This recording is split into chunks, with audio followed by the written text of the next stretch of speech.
My parents drained every cent of my college fund, $80,000, on my sister's dream wedding. They said family happiness mattered more than my education. I had to work two jobs just to pay tuition. Hi, comma, I'm Madison Parker. This is my story, and it starts the night they stole my future.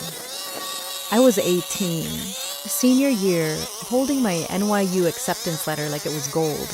I'd earned every dollar of that fund myself, weekends at the country club, summers babysitting rich kids in Westchester. Tisch School of the Arts had accepted me into their event planning program. All I needed was that money to cover the gap. That night, Mom pushed a thick wedding binder across the kitchen island. Dad didn't even look up from his phone. "Lauren's getting married in 8 months," Mom said. "We're giving her the full 80,000. You'll manage, Madison. You're the responsible one." Lauren walked in wearing a sample gown that cost more than my car, spun once, and smirked. "Thanks for the down payment, sis. I knew you wouldn't mind." I felt the floor drop. "That's my college money," Dad finally spoke. "Family comes first. Community college is cheaper. End of discussion." They didn't ask. They didn't care. That night, they transferred every penny while I stood there, still holding the acceptance letter that suddenly meant nothing. This is just the start of how everything came full circle. If you want to see the moment I made them watch the world collapse, smash subscribe and hit the bell, because the revenge is cold and you won't believe how far it went. That night, everything changed. I stood frozen while Robert counted out the final check for the venue deposit, $80,000 gone in one signature. Diane didn't even blink, just kept flipping through the wedding binder like it was a catalog. Lauren leaned against the fridge in her sample gown, arms crossed, watching me like I was the one ruining her day. "You'll be fine," Robert said without looking up. "Get a loan, work extra shifts, whatever kids do these days." Diane finally spoke. "Lauren only gets married once. We're not splitting the money. That's final." I tried once. That fund was for NYU. I got in. Tisch, event planning. You know this. Lauren laughed, short and sharp. "You can plan weddings from a community college, or don't, not my problem." Robert slid the transfer confirmation across the island. My name was still on the account, but the balance read 0. He tapped the screen. "Done? Account closed tomorrow. You're 18, Madison. Time to adult." I felt the rage start low in my stomach, hot and steady. Diane stood, smoothed her blouse. "We're meeting the florist in the morning. Don't wait up." They left me standing there with the empty envelope from NYU and a printed bus schedule in my pocket. Lauren called over his shoulder on the way out. "Don't forget to take the trash out before you leave for your shift tomorrow." I slept in my car that night, a 2009 Civic with cracked seats, parked behind the country club where I'd worked since 15. The next morning, I called the dorm office at NYU, explained I'd deferred a year. They said, "Sure, no problem, happens all the time." I picked up double shifts, waitressing breakfast, and bartending nights. Tips went straight to a new savings account only I could touch. Every dollar I earned, I named it after something they took. Deposit, gown, flowers, venue. By the end of the month one, I had 3,000 saved in a plan. Double shifts became my routine. I waitressed breakfast at the diner down the block, then cleaned guest rooms at the Marriott until midnight. Feet blistered, back ached, but every tip landed in my new account. Weekends, I scrubbed bathrooms, changed linens, pocketed $5 gratuities from businessmen who barely noticed me. Resort management kept me invisible, which suited my plan perfectly. One slow Tuesday, wiping down the lobby coffee station, I met Kayla Morgan. She was crashing after a late flight, nursing black coffee in the corner booth. We started talking about event setups. She was studying paralegal work, but hated her classes. I mentioned my old country club gigs. She pulled out her laptop, showed me free online courses for event coordination. "Try this," Kayla said, sliding the screen over. "Cornell has a 6-week certificate. No cost if you audit." I enrolled that night in the parking lot, using the Civic cigarette lighter to charge my phone. Event planning modules filled my breaks. I studied vendor contracts between table clears, memorized lighting diagrams while folding towels, downloaded vendor lists from trade sites, cold called photographers for practice, Kayla texted daily check-ins, shared her old textbooks. By month 3, I had a digital portfolio mock timelines for charity galas, budget spreadsheets for corporate retreats. Sleeping in the Civic meant strategy. Parked in Walmart lots on weeknights, rotated spots to avoid security. Gym memberships gave shower access, laundromats handled uniforms. I kept a gym bag packed with essentials, rotated clothes to look professional. Fuel came from diner leftovers, protein bars bought in bulk. Month 6, Connor Hayes walked into the resort bar during my closing shift. He was a junior event coordinator for a midtown firm. Tie loose, laptop bag heavy, ordered scotch neat, complained about a botched wedding timeline. I refilled his glass, slipped in a question about their vendor database. He paused, looked at me, really looked. "You're sharp," Connor said. "Ever thought about interning?" "Can't afford unpaid," I replied. "Send me samples. Paid ones exist." I emailed my portfolio at 2 a.m. from the library. He replied, "By noon interview Thursday." That meeting landed me a part-time assistant role. $15 an hour, 20 hours weekly. Kayla celebrated with high takeout pizza in her studio apartment. The Civic stayed parked, but now it had a purpose.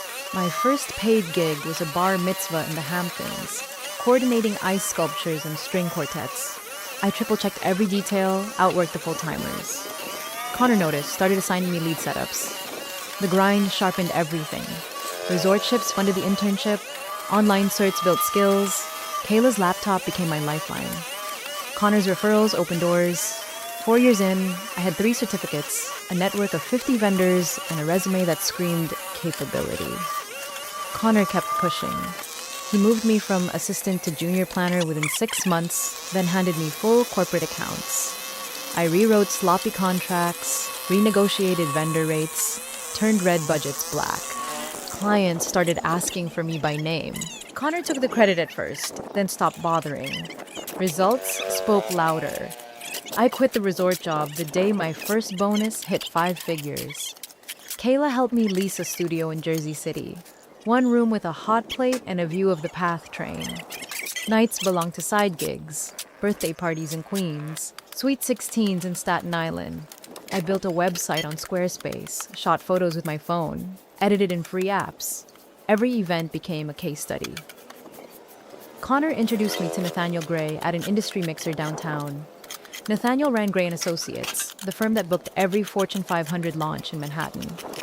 He watched me break down a failing gala timeline on a napkin, nodded once, and offered an unpaid internship on the spot. I countered with paid freelance hours. He smiled, shook my hand, deal sealed. 18 months later, Nathaniel promoted me to senior planner.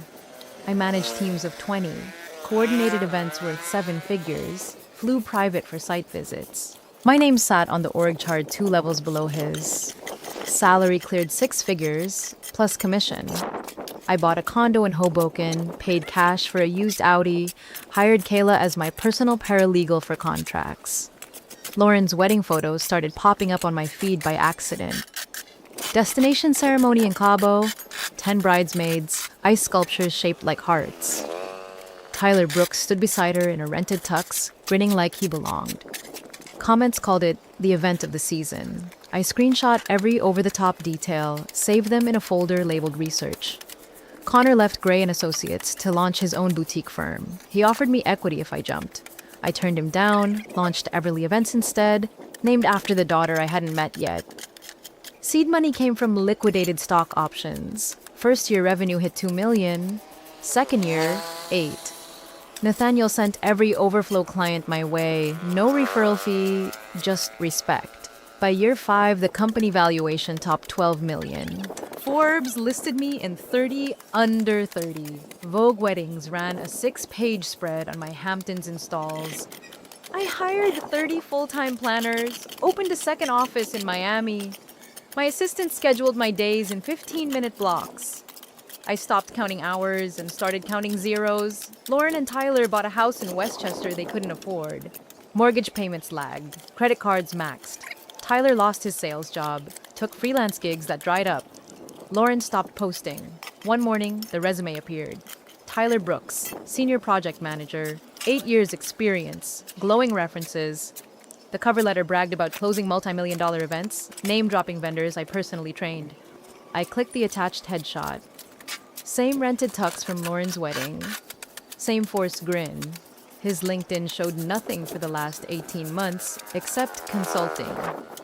I leaned back in my corner office, 42nd floor, Hudson Yards view. Everly Events now employed 60 across 3 cities, booked every celebrity wedding from Soho to South Beach.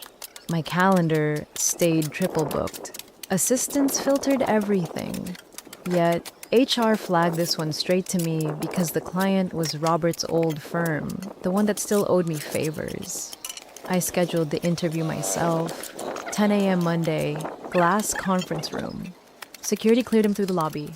Tyler walked in clutching a leather portfolio he clearly bought yesterday. Tie too tight, shoes scuffed. He extended a sweaty hand. "Madison Parker," I said, staying seated. "Have a seat, Tyler." His face drained. The portfolio slipped an inch. He recovered, forced a laugh. "Small world, didn't know you ran this place." I clicked my pen once. "Let's discuss qualifications." I slid his resume across the table, red circles already drawn. "You claim lead on the Met Gala after party. My team executed that. Your name isn't on a single contract." Tyler shifted. "I coordinated vendors remotely." "Remotely from your couch?" I flipped the page. "This Hampton's wedding, $20,000 floral budget. My invoice shows 25. Where'd the extra go?" He swallowed. "Creative fees." I opened my laptop, turned the screen. Bank records, canceled checks, Lauren's signature on every overage. Creative fees cashed at Mohegan Sun Casino 3 weekends straight. Tyler's knee bounced. "That's personal." "Personal fraud on my client?" I closed the laptop. "You're applying for a role managing 7-figure budgets with 0 verifiable wins and a trail of bounced checks." He leaned forward, voice low. "Lauren said you'd help family." I stood. "Lauren doesn't work here." I pressed the intercom. "Security to conference."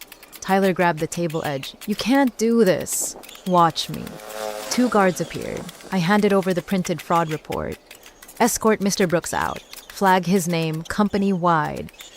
He shouted down this hallway while they dragged him. "Robert will hear about this. Diane, too." I returned to my desk, marked the file rejected. Fraud risk. Nathaniel texted 30 seconds later. "Heard everything. Good call." By lunch, the story hit the industry.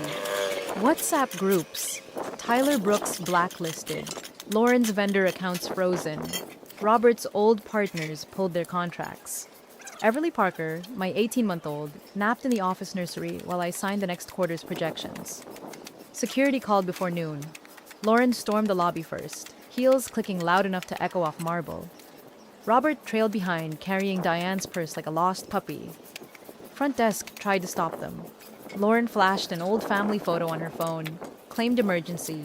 Guards hesitated. I watched the feed from my office, pressed the intercom.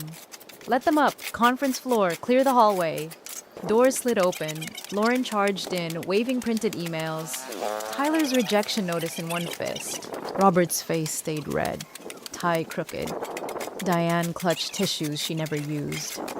"You blacklisted my husband!" Lauren screamed, slamming papers on the glass table. "Industry groups, vendors, everyone.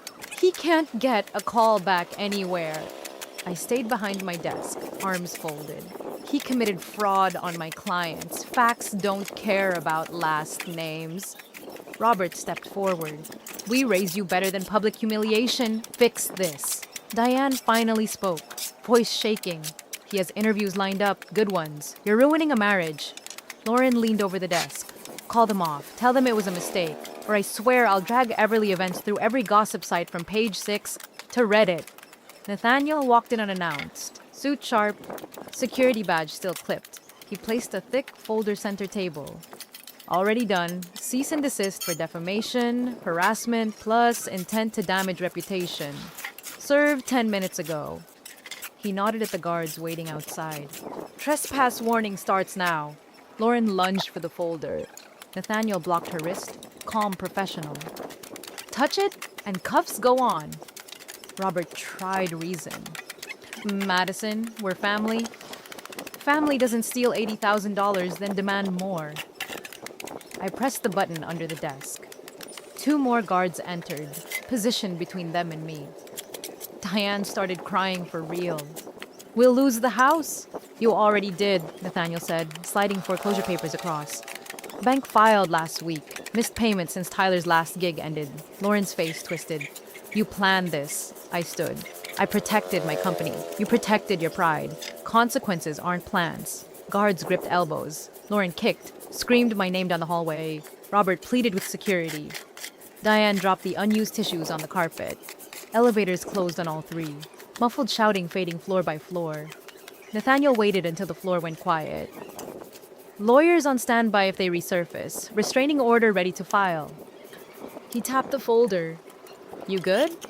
I exhaled once. Better than good. He left.